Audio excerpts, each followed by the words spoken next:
आम्हाला सर्वांना माहिती पाहिजे की नक्की काय झालं. मला माहिती आहे तुम्ही सगळे माझ्या पत्रकार परिषदेसाठी थांबलेले आहेत. ते पुढच्या आठवड्यात होणार आहे आणि त्या पत्रकार परिषदेत मी जे काय माझ्या मनातलं आहे आणि जे काय माहिती आहे मी तिथं तुम्हाला सगळ्यांना देईन.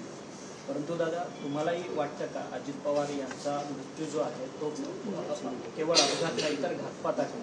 मी तुम्हाला सांगितलं ना, पुढच्या आठवड्यात मी पत्रकार परिषद घेईल तेव्हा तुम्हाला सगळी माहिती मिळेल. कुटुंबाचं नेमकं काय म्हणणं आहे? तुम्ही काही गोष्टी जाणून घेतल्या का? कुटुंबाची परिस्थिती काय? आईची तब्येत बरी नाही आहे त्यांच्या पिंकी मालींच्या आईंशी आम्ही आता बोललो. एक मुलगी त्यातून मुलाचं आणि आई वडिलांचं नातं एवढं जवळचं असतं की मला पण माहिती, मी पण एक मुलगा आहे. हे दुःख काय एवढं सहजासहज मनातनं जाणार नाहीये. आणि आता आम्हीच सगळे एक कुटुंब म्हणून एकमेकांची काळजी घेणार. त्याच्यामुळे मी त्यांच्याशी बोललो. ते आज इथं घरी आलेत पण त्यांची तब्येत अजून व्यवस्थित नाही आहे. त्याच्यामुळे उद्या मी एका डॉक्टरांशी बोललोय. त्यांना उद्या ज्युपिटरमध्ये शिफ्ट करतील आणि तिथं तशी त्यांची तपास होईल आणि त्यांची काळजी घेतली जाईल. अजित पवार सातत्यानं वेगवेगळ्या नेत्यांच्या भेटीगाठी घेताना पाहायला मिळतात. अजित पवारांच्या अपघाताच्या संदर्भात चर्चा घडवून येण्याच्या संदर्भात या सगळ्या भेटीगाठी होतात. विधान भवनाचं कामकाज सुरू आहे, तिसरा आठवडा आलेला आहे, तरी अजित पवार यांच्या मृत्यूच्या संदर्भात चर्चा जी आहे पुढे ढकलली जाते. बघा, त्याच्याबद्दल मी तर काय बोलू नाही शकत. सगळ्यांचा अधिकार असतो रोहित दादा. जे त्यांच्या मनात आहे, त्यांची जशी माहिती काढतात ते काढतायत आणि सगळेच महाराष्ट्रातले कार्यकर्ते असतील, दादांचे प्रेमी लोक असतील, सगळ्यांनाच माहिती पाहिजे की काय झालंय.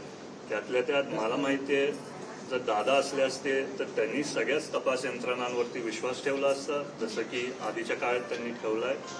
आणि आता पुढे जेव्हा नवीन अहवाल येईल त्याच्यातनं आपल्याला जी माहिती मिळेल त्याच्यातनं बघू काय आपल्याला माहिती मिळते. पण विके सिंगने जबाबात सांगितलंय की खरं तर सुमित कपूर जो पायलट आहे त्याचा सगळा खरं तर ही चुकी आहे म्हणून त्यांनी त्याची चुकी असल्याचं सांगितलंय सगळ्या जबाबात. मला वाटतंय की ढकललाय ही गोष्ट. जोपर्यंत तपास यंत्रणा आपल्याला सगळी कायदेशीर माहिती देत नाही तोपर्यंत त्याच्याबद्दल मी काहीच बोलू नाही शकत. कारण आपल्याला ब्लॅक बॉक्समध्ये काय झालं ते माहिती पाहिजे, फ्लाईट डेटा रेकॉर्डरमध्ये काय माहिती मिळते ते माहिती पाहिजे आणि अजून काय वेगळी गोष्टी जे समोर अजून आले नाहीत. जेव्हा ते समोर येतील आपल्या सगळ्यांना ते तिथं कळेल. आणि परत मी तुम्हाला सांगतो, पुढच्या आठवड्यात माझी पत्रकार परिषद आहे, त्याच्यात मी बाकीचे सगळेच गोष्टी असतील नाहीतर माझ्या मनातले काय विचार असतील मी तिथं मांडतो. सोमवारी तुमची पत्रकार परिषद होणार होती परंतु तुम्ही पुढे ढकलली पत्रकार परिषद. तुमच्यावरती दबाव आहे का? कारण की पवार म्हणतात की माझ्यावरती कोणाचाच दबाव नाहीये. आज जसं मी पिंकी मालींच्या कुटुंबाला भेटायला आलोय, मला पण स्वतःला अजून काय माहिती पाहिजे. कारण सगळ्यांच्या समोर येऊन नुसतं काय गोष्टी बोलून तिथं फायदा नाही. आपल्याला सगळी खरी माहिती पाहिजे आणि सगळ्यांच्या समोर तथ्य यायला पाहिजे. त्याच्यामुळे आम्ही विचारपूर्वक हा निर्णय घेतला सगळ्यांनी आणि दबाव आमच्यावरती कोणाचाच नाहीये. आम्ही दादांचे विचारांचे आणि आम्हाला वाटलं जर दादा असले असते आणि जर त्यांना काय थोडी माहिती मिळाली असती तर त्यांनी पत्रकार परिषद घेतलीच नसती. त्यांनी पूर्ण माहिती घेऊनच ती पत्रकार परिषद घेतली असती. तसंच माझे विचार. परंतु विके सिंग जबाबाला येतात आहेत. परंतु ज्या VSR कंपनीचे फक्त 4 विमानं ग्राउंड केली जातात. VSR कंपनीच्या बाबतीत अनेक हलगर्जीपणा आहे. आता त्या कंपनीची विमानं स्वतः मुख्यमंत्री देखील वापरतात आहेत. तुमच्या मातोश्री अर्थात उपमुख्यमंत्री सुनेत्रा पवार या देखील नाशिकला त्याच विमानाने प्रवास. त्या दिवशी मला माहिती ते झालं. मी सुनेत्रा बहिणींशी बोललो.